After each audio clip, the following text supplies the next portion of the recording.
Techno update. Subscribe now.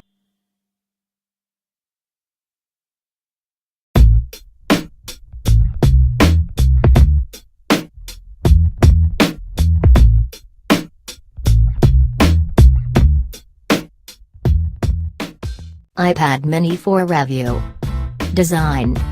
Glance at the new 8-inch tablet and you might not immediately spot the subtle changes in its chassis.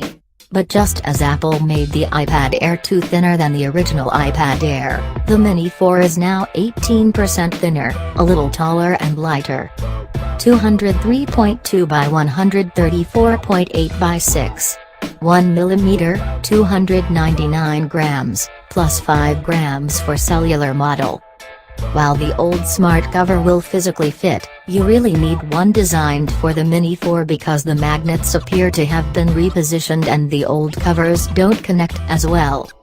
Specific fit cases for older iPad minis are unlikely to work with the Mini 4 either. Apple hasn't made a smart case for the new tablet, but you can pair the new iPhone-style silicone case with a smart cover to get all-round protection. Screen.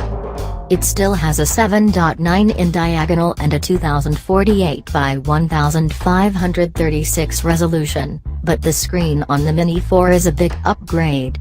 It's the upgrade we'd hoped for on the Mini 3, but at least it's here now.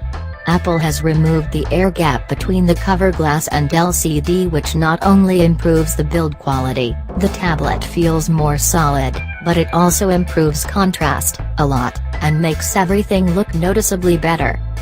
Performance. Many will think of the iPad Mini 4 as a shrunk-down Air 2, but it's not quite as powerful.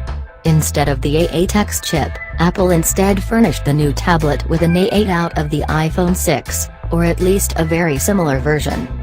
Put simply, the Mini 4 is not as fast as the Air 2. In Geekbench 3, it managed 1719, single-core, and 3101, multi-core. The Air 2 scored 1816 and 4523 respectively. So in some apps, which take advantage of more than one processor core, the Air 2 is considerably faster. Those that don't will run with roughly the same performance. According to Geekbench 3, at least. Cameras. Another upgrade is the rear camera. This has made the leap from 5MP to 8MP, and by all accounts is the same camera as the iPad Air 2's. It's not half bad, either, if you're taking photos in good light. And with the iPad Mini, you don't look quite as strange holding a tablet up to snap videos or photos. The front camera has a 1.2MP sensor, again the same as the iPad Air 2. Its larger aperture than the iPad Mini 2 lets in more light, although the increase in quality is not always obvious. Maybe next year we'll see a proper upgrade to the FaceTime camera.